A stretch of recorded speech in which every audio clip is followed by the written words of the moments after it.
Hello friends, welcome to study with Mayank. Myself Shanti. Friends, हमने chapter 4 शुरू किया था जो कि बाकी रह गया था, तो आज उसको हम कंप्लीट करेंगे। तो चलिए देखते हैं। हमारा चैप्टर 4 था परमाणु की संरचना।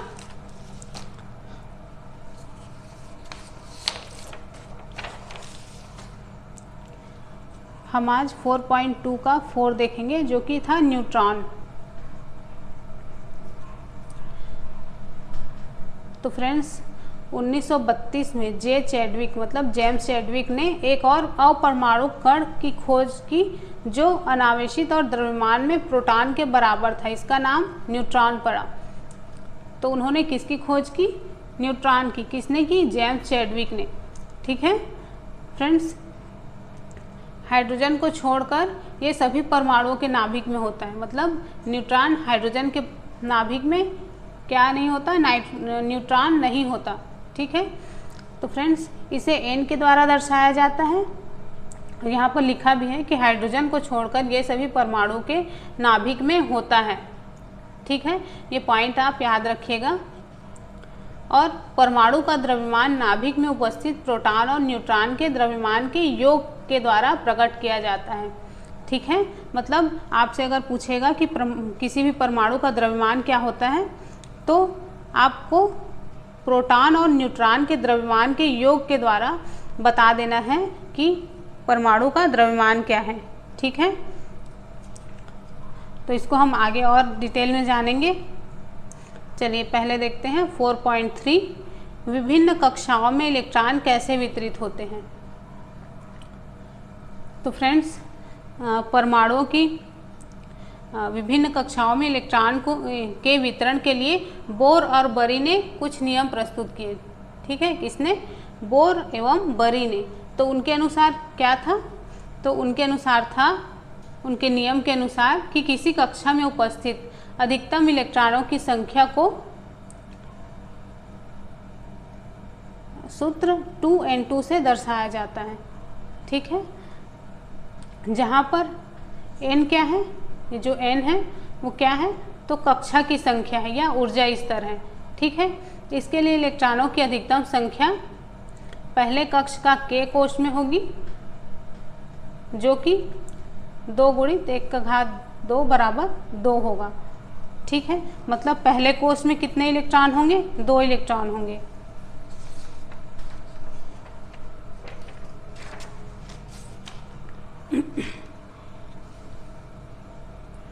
फिर उसके बाद दूसरे कोश या एल कोश में, मैं आपको ये डायग्राम फिर से बता देती हूँ जो नील्स बोर ने प्रस्तुत किया था। ये डायग्राम उन्होंने बताया था कि कक्ष n, m, l और k, तो इसमें कितने इलेक्ट्रॉन आते हैं, इसी को इस बोर और बरी ने जो बताया उसके अनुसार हम यहाँ पर जानेंगे। ठीक है,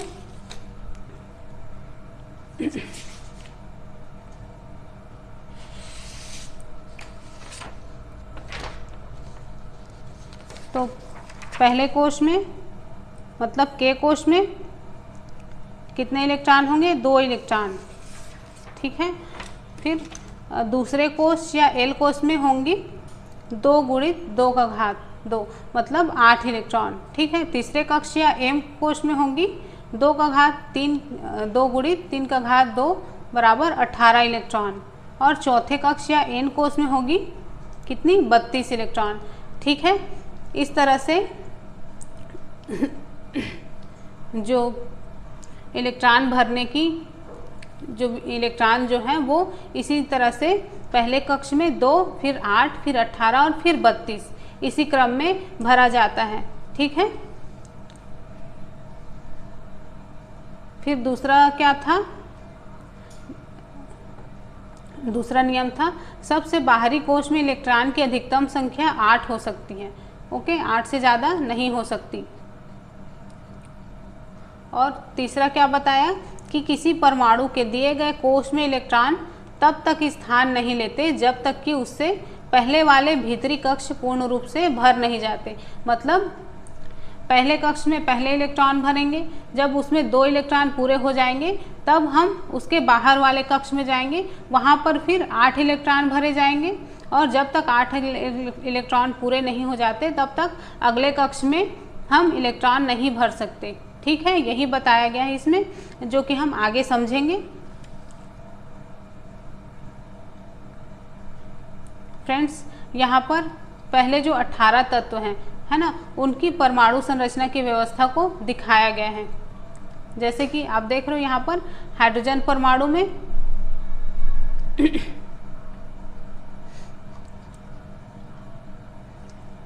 कितने इलेक्ट्रॉन होंगे? 1 इलेक्ट्रॉन। हीलियम में 2 इलेक्ट्रॉन होंगे। उसी तरह लिथियम में 3, बेरिलियम में 4, फिर बोरॉन में पहले कक्ष में 2, फिर दूसरे कक्ष में मतलब कितना होगा? 3 इलेक्ट्रॉन। उसी तरह कार्बन में 1, 2, 3, 4, 5, 6 कितना होता है? 5 इलेक्ट्रॉन। नाइट्रोजन में 1, 2, 3, 4, 5, 6, 7। ऑक्सीजन में 1, 2, 3, 4, 5, 6, 7, 8। उसी तरह फ्लोरीन, नियान में आप देखिए इसके बाहरी कक्ष में अष्टक पूर्ण होते हैं। यहाँ पर 8 इलेक्ट्रॉन होते हैं, 1, 2, 3, 4, 5, 6, 7, 8। ठीक है, अब देखेंगे आगे के sodium, magnesium, aluminium, silicon, phosphorus, sulphur, chlorine और आर्गन।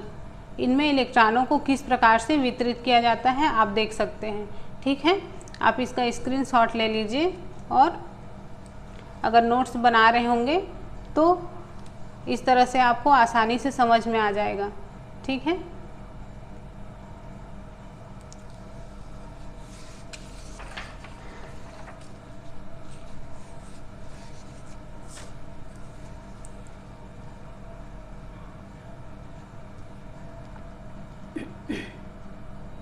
फ्रेंड्स, हम आगे देखेंगे 4.4 संयोजकता। ठीक है, तो हम पढ़ चुके हैं कि परमाणुओं की विभिन्न कक्षाओं या कोशों में इलेक्ट्रॉन किस प्रकार व्यवस्थित होते हैं। किसी परमाणु के सबसे बाहरी कक्ष में उपस्थित इलेक्ट्रॉनों को संयोजकता इलेक्ट्रॉन कहा जाता है। ओके, और इलेक्ट्रॉन जो बाहरी कक्ष है ना, उसी में उपस्थित इलेक्ट्रॉनों को संयोजकता इलेक्ट्रॉन कहा जाता है। मतलब अगर किसी तत्व के परमाणु में अपने अष्टक पूर्ण करने के लिए अगर किसी अन्य तत्व के परमाणु से इलेक्ट्रॉनों का आदान प्रदान होगा तो कौन से कक्ष में होगा? सबसे बाहरी कक्ष में। ठीक है, और उन्हीं कक्ष को संयोजकता कक्ष के इलेक्ट्रॉन कहा जाता है।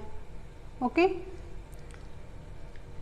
तो फ्रेंड्स, बोर और बरी स्कीम से हम ये जानते हैं कि किसी परमाणु का बाह्यतम कक्ष अधिकतम 8 इलेक्ट्रॉन रख सकता है ना। और ये देखा गया है कि जिन तत्वों के परमाणुओं के बाह्यतम कक्ष पूर्ण रूप से भरे होते हैं वो रासायनिक रूप से सक्रिय नहीं होते। ठीक है, और या तो हम दूसरे शब्दों में कहें तो उनकी संयोजन शक्ति या संयोजकता जो है वो 0 होती है। ठीक है, और इन अक्रिय तत्वों में से हीलियम परमाणु के बाह्यतम कक्ष में 2 इलेक्ट्रॉन होते हैं और अन्य में 8 होते हैं। तो सक्रिय तत्वों के परमाणुओं की संयोजन शक्ति अर्थात अपने समान या अन्य किसी तत्व के परमाणुओं से मिलकर अणु बनाने की प्रवृत्ति अपने बाह्यतम कक्ष को पूर्ण रूप से भरने का प्रयास माना जाता है। ठीक है, तो 8 इलेक्ट्रॉन वाले सबसे बाहरी मतलब बाह्यतम कक्ष को अष्टक माना जाता है। ठीक है, परमाणु अपने अंतिम कक्ष में अष्टक प्राप्त करने के लिए क्रिया करते हैं और ये आपस में इलेक्ट्रॉनों की साझेदारी करने, उनको ग्रहण करने या उनको त्याग करने से होता है। ठीक है, परमाणु के बाह्यतम कक्ष में इलेक्ट्रॉनों के अष्टक बनाने के लिए जितनी संख्या में इलेक्ट्रॉनों की साझेदारी या स्थानांतरण होता है वही उस तत्व की संयोजकता शक्ति अर्थात संयोजकता होती है। ठीक है, सॉरी,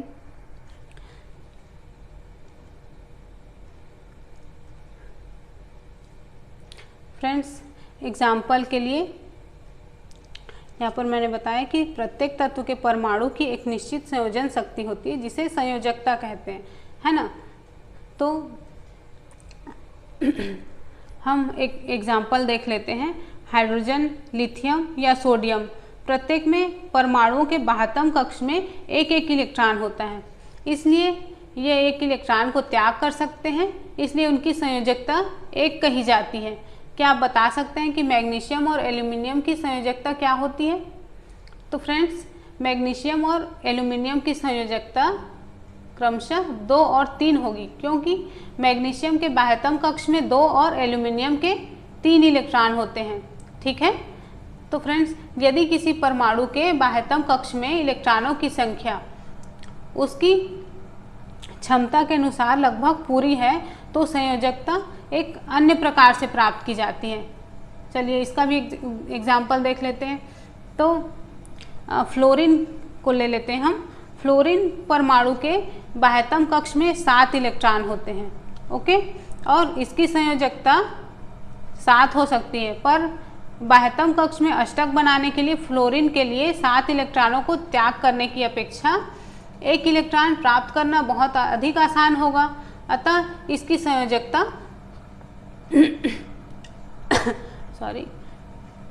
अष्टक में से मतलब 8 में से 7 घटाकर प्राप्त की जाती है, और इस तरह से फ्लोरीन की संयोजकता 1 है। और इसी तरह ऑक्सीजन की संयोजकता का परिकलन भी हम कर सकते हैं, और इस परिकलन से ऑक्सीजन की संयोजकता कितनी होगी आपको बताना है कमेंट करके, ओके। जैसे मैंने फ्लोरीन का बताया कि क्या बताया कि फ्लोरीन के जो बाह्यतम कक्ष है उसमें 7 इलेक्ट्रॉन होते हैं, तो वो 7 इलेक्ट्रॉन को त्यागने की अपेक्षा 1 इलेक्ट्रॉन ग्रहण कर सकता है ना। इसलिए ग्रहण करेगा तो 8 में से 7 को घटा देंगे, और इस तरह से फ्लोरीन की संयोजकता 1 प्राप्त हो जाएगी हमको। ठीक है,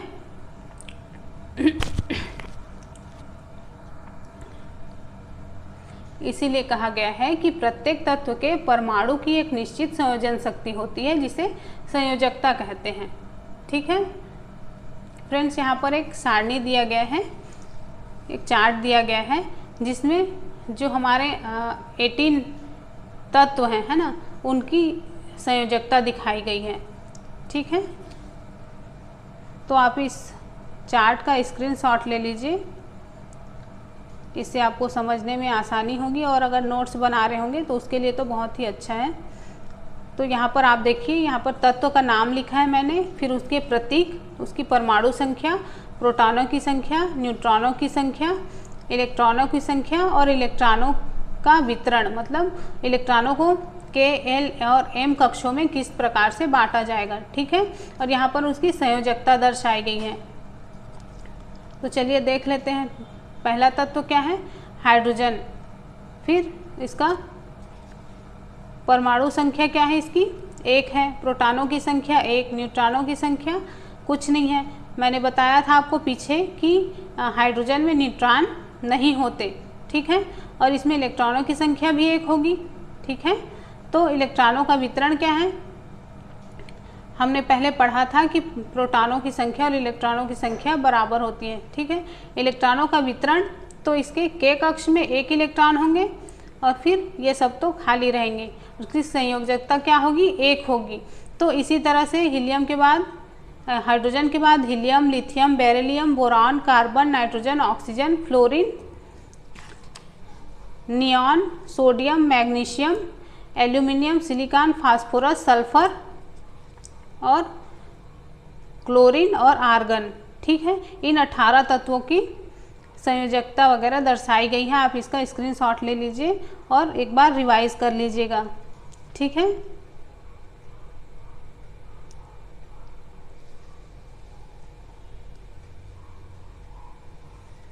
जी आप इसका स्क्रीनशॉट ले लीजिए।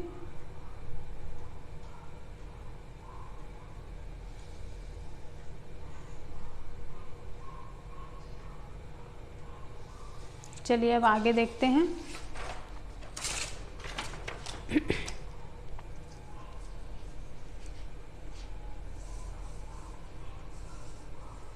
फोर 4.5 है परमाणु संख्या तथा द्रव्यमान संख्या।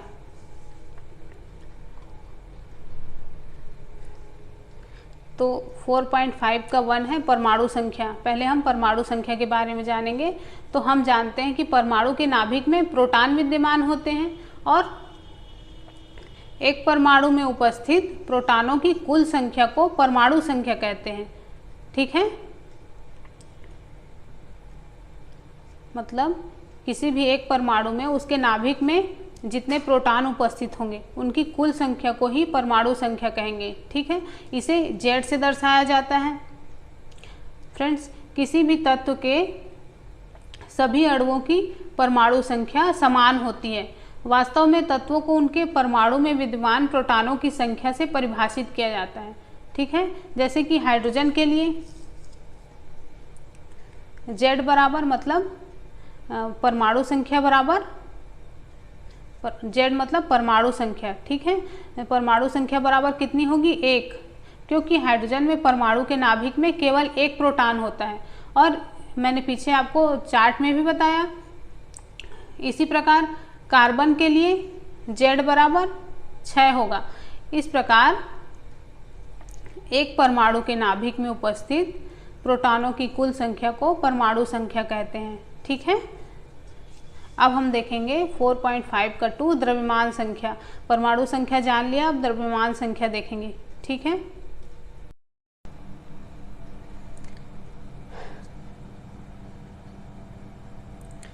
फ्रेंड्स, एक परमाणु के अपरमाणु कणों के अध्ययन के बाद हम इस निष्कर्ष पर पहुंच सकते हैं कि व्यवहारिक रूप में परमाणु का द्रव्यमान उसमें विद्यमान प्रोटॉनों और न्यूट्रॉनों के द्रव्यमान के कारण होता है। ठीक है,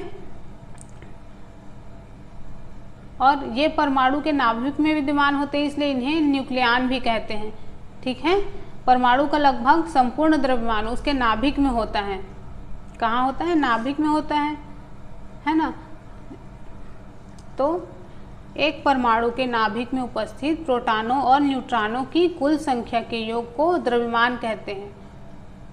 ठीक है, यहाँ पर हमने परमाणु संख्या में क्या देखा था? प्रोटॉनों की कुल संख्या, है ना, उसको परमाणु संख्या कहते थे। पर परमाणु द्रव्यमान क्या होगा? प्रोटॉनों और न्यूट्रॉनों की कुल संख्या के योग को द्रव्यमान संख्या कहते हैं। ठीक है, चलिए एग्जाम्पल देखते हैं। कार्बन का द्रव्यमान कितना है? 12U है, क्योंकि इसमें 6 प्रोटॉन और 6 न्यूट्रॉन होते हैं। तो 6U + 6U बराबर 12। ठीक है, इसी प्रकार एल्यूमिनियम का द्रव्यमान 27U है, मतलब 13 प्रोटॉन और 14 न्यूट्रॉन होंगे। तो इनका योग क्या होगा? 27U। यही एल्यूमिनियम का द्रव्यमान कहलाएगा। ठीक है,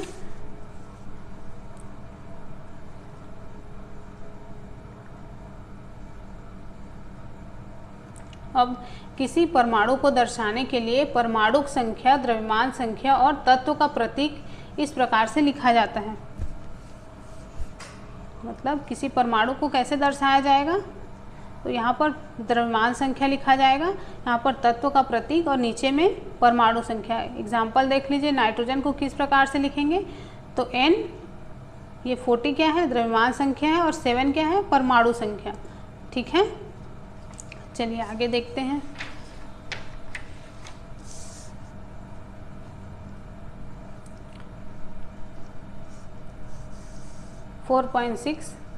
समस्थानिक। फ्रेंड्स, प्रकृति में कुछ तत्वों के परमाणुओं की पहचान की गई है जिनकी परमाणु संख्या समान लेकिन द्रव्यमान संख्या अलग अलग होती है ना। तो जैसे कि उदाहरण के लिए हम हाइड्रोजन को ले लेते हैं। यहाँ पर पहले परिभाषा देख लें। एक ही तत्व के परमाणु जिनकी परमाणु संख्या समान लेकिन द्रव्यमान संख्या भिन्न होती है उन्हें क्या कहते हैं? समस्थानिक कहते हैं। ठीक है, एग्जाम्पल क्या है? हाइड्रोजन परमाणु को लेते हैं इसके एग्जाम्पल के लिए। ठीक है, इसके 3 समस्थानिक होते हैं। क्या क्या? प्रोटियम, ड्यूटेरियम और ट्राइटियम।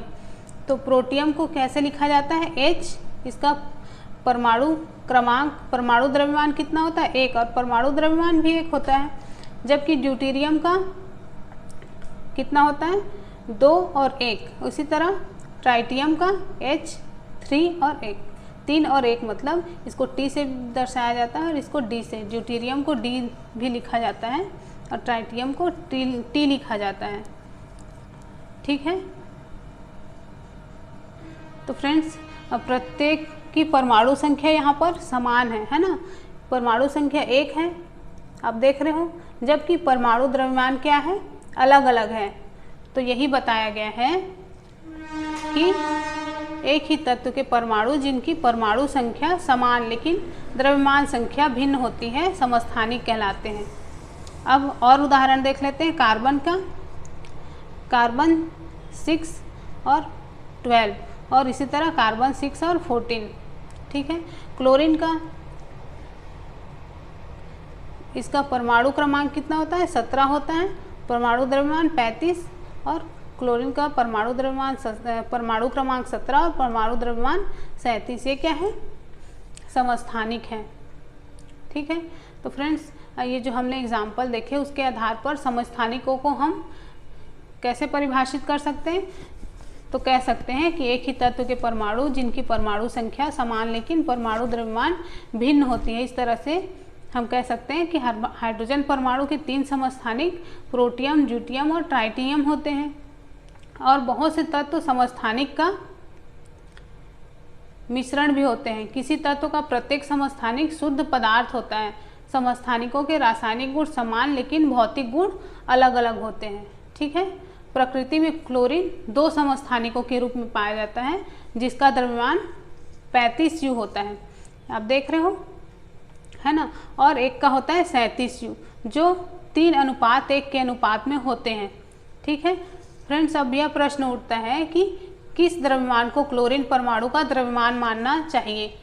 चलिए इसका पता लगाते हैं। ठीक है, तो किसी प्राकृतिक तत्व के एक परमाणु का द्रव्यमान उस तत्व में विद्यमान सभी प्राकृतिक रूप से पाए जाने वाले परमाणुओं के औसत द्रव्यमान के बराबर होता है। अगर किसी एक तत्व को कोई समस्थानिक नहीं है तो परमाणु का द्रव्यमान उसमें उपस्थित प्रोटॉन और न्यूट्रॉन के द्रव्यमान का योग होता है। लेकिन अगर एक तत्व समस्थानिक रूप में उपस्थित होता है तो हमें प्रत्येक समस्थानिक रूप का प्रतिशत जानना होगा और औसत द्रव्यमान की गणना करनी होगी। ठीक है, तो इसका मतलब ये है कि क्लोरीन के परमाणु का द्रव्यमान एक भिन्नात्मक संख्या मतलब 35.5 U है, जिसका तात्पर्य ये हुआ कि अगर आप क्लोरीन की कुछ मात्रा लेते हैं तो उसमें क्लोरीन के समस्थानिक होंगे और औसत द्रव्यमान 35.5 U होगा। ठीक है, हमने चैप्टर 3 में भी पढ़ा था कि क्लोरीन का परमाणु द्रव्यमान कितना होता है, 35.5 U। चलिए अब देखते हैं 4.6 का 1 संभारिक, हमें इसके अनुप्रयोग देख लेते हैं पहले। तो समस्थानिक के अनुप्रयोग क्या है। पहला है यूरेनियम के एक समस्थानिक का उपयोग परमाणु भट्ठी में ईंधन के रूप में होता है। आपको बताना है कि यूरेनियम के मतलब नाभिकीय रिएक्टर जो या एटॉमिक रिएक्टर बोला जाता है, उसमें यूरेनियम के कौन से समस्थानिक का प्रयोग होता है। ठीक है, कमेंट करके बताइएगा। दूसरा है कैंसर के उपचार में कोबाल्ट के समस्थानिक का उपयोग किया जाता है। ये भी बताइएगा कि कोबाल्ट के कौन से समस्थानिक का उपयोग किया जाता है कैंसर के उपचार में। तीसरा है घेंघा रोग के इलाज में आयोडीन के समस्थानिक का उपयोग किया जाता है। तो ये भी बताना है कि आयोडीन के कौन से समस्थानिक का यूज़ किया जाता है घेंघा रोग के उपचार में। ठीक है, चलिए अब देखते हैं 4.6 का 1 समभारिक, मतलब नाम से ही पता चल रहा है, मतलब भार में समानता। ठीक है, तो फ्रेंड्स 2 तत्व मान लो, है ना, 2 अलग अलग परमाणु संख्या वाले तत्वों को जिनकी द्रव्यमान संख्या समान होती है समभारिक कहा जाता है। जैसे 2 तत्व कैल्शियम परमाणु, है ना, कैल्शियम का परमाणु संख्या कितना है 20, आर्गन का परमाणु संख्या कितना है 18। ठीक है, और दोनों की परमाणु संख्या भिन्न भिन्न है जबकि इनका परमाणु द्रव्यमान संख्या कितनी है 40 है। ठीक है, मतलब दोनों तत्वों के इस जोड़े के अणुओं में कुल न्यूक्लियॉनों की संख्या समान है। ठीक है, इसीलिए कहा गया है कि अलग अलग परमाणु संख्या वाले तत्वों को जिनकी द्रव्यमान संख्या समान होती है समभारिक कहा जाता है। ठीक है, फ्रेंड्स यहाँ पर आपका ये चैप्टर ख़त्म हो गया। अब थोड़ा सा रिवीजन कर लेते हैं कि हमने इस चैप्टर 4 में क्या क्या पढ़ा। ठीक है, तो हमने सबसे पहले इलेक्ट्रॉन और प्रोटॉन की खोज के बारे में जाना, जो कि इलेक्ट्रॉन की खोज किसने की, जे थॉमसन ने, और प्रोटॉन की खोज गोल्डस्टीन ने की। ठीक है, जे थॉमसन ने यह प्रस्तावित किया कि इलेक्ट्रॉन धनात्मक गोले में धंसे होते हैं। ओके, फिर रदरफोर्ड के अल्फा कणों के प्रकीर्णन प्रयोग ने परमाणु केंद्रक की खोज की, और उसके बाद रदरफोर्ड के परमाणु मॉडल ने प्रस्तावित किया कि परमाणु के अंदर बहुत छोटे केंद्रक होते हैं और इलेक्ट्रॉन केंद्रक के चारों ओर घूमते हैं। परमाणु की स्थिरता की मॉडल की व्याख्या नहीं की जा सकी। तो उसके लिए नील्स बोर ने क्या दिया, तो उन्होंने बताया कि परमाणु का मॉडल, मतलब उनके द्वारा जो बताया गया परमाणु मॉडल था वो काफ़ी सफल हुआ। उन्होंने प्रस्तावित किया कि इलेक्ट्रॉन केंद्रक के चारों निश्चित ऊर्जा के साथ अलग अलग कक्षाओं में वितरित होते हैं। अगर परमाणु की सबसे बाहरी कक्षाएं भर जाती हैं तो परमाणु स्थिर होगा और कम क्रियाशील होगा। ठीक है, अब उसके बाद जेम्स चैडविक ने परमाणु के अंदर न्यूट्रॉन की उपस्थिति की खोज की, और इस प्रकार परमाणु के 3 अपरमाणु कण इलेक्ट्रॉन, प्रोटॉन और न्यूट्रॉन, है ना। इलेक्ट्रॉन ऋण आवेशित होते हैं, प्रोटॉन धन आवेशित होते हैं और न्यूट्रॉन अनावेशित होते हैं, मतलब उसमें कोई आवेश नहीं होता। इलेक्ट्रॉन का द्रव्यमान हाइड्रोजन परमाणु के द्रव्यमान के 1/2000 गुना होता है। प्रोटॉन और न्यूट्रॉन में प्रत्येक का द्रव्यमान 1 इकाई लिया जाता है। ठीक है, फिर परमाणु के कक्षों को K, L, M, N नाम दिया गया। ओके, फिर संयोजकता परमाणु की संयोजन शक्ति है ये बताया गया। फिर एक तत्व की परमाणु संख्या केंद्रक में विद्यमान प्रोटॉनों की संख्या के बराबर होती है, ये हमने जाना। फिर परमाणु की द्रव्यमान संख्या केंद्रक में विद्यमान न्यूक्लियनों की संख्या के बराबर होती है। उसके बाद समस्थानिक क्या है, तो एक ही तत्व के परमाणु है जिसकी द्रव्यमान संख्या भिन्न भिन्न होती है। और उसके बाद संभारिक, वे परमाणु हैं जिनकी द्रव्यमान संख्या समान लेकिन परमाणु संख्या भिन्न भिन्न होती है। ठीक है, और तत्वों को उनके प्रोटॉनों की संख्या के आधार पर परिभाषित किया जा सकता है। ठीक है फ्रेंड्स, तो यहाँ पर हमने क्विक रिवीजन भी कर लिया। अब आप 1-2 क्वेश्चन नोट कर लीजिए, अगर आपकी इच्छा हो बताने की, आंसर देने की तो दे सकते हो, नहीं तो फिर अपने नोट्स में इनको इंक्लूड कर लीजिएगा। ठीक है, तो क्वेश्चन है रदरफोर्ड का अल्फा कण प्रकीर्णन प्रयोग किसकी खोज के लिए उत्तरदायी था। ए परमाणु केंद्रक, B electron, C proton, D neutron. फिर नेक्स्ट क्वेश्चन है एक तत्व के समस्थानिक होते हैं, ए समान भौतिक गुण, बी भिन्न रासायनिक गुण, सी न्यूट्रॉनों की अलग अलग संख्या, डी भिन्न परमाणु संख्या। ठीक है, फिर नेक्स्ट क्वेश्चन है क्लोरीन आयन में संयोजकता इलेक्ट्रॉन की संख्या कितनी होती है, ए 16, बी 8, सी 17, डी 18। नेक्स्ट क्वेश्चन है सोडियम का सही इलेक्ट्रॉनिक विन्यास निम्न में से कौन सा होगा। 2 ए है 2, 8, बी है 8, 2, 1, सी है 2, 1, 8, डी है 2, 8, 1। ठीक है, तो फ्रेंड्स ये क्वेश्चन थे, अगर आप इनके आंसर देना चाहो तो दे सकते हो, नहीं देना चाहो तो आपकी मर्जी। और अगर वीडियो पसंद आता है तो लाइक, शेयर और कमेंट बिल्कुल खुशी से किया कीजिए, कोई ज़बरदस्ती नहीं है। ठीक है फ्रेंड्स, तो हमारा चैप्टर 4 कंप्लीट हो गया। अब हम नेक्स्ट वीडियो में चैप्टर 5 शुरू करेंगे। ठीक है, तो मिलते हैं नेक्स्ट वीडियो में। Bye bye.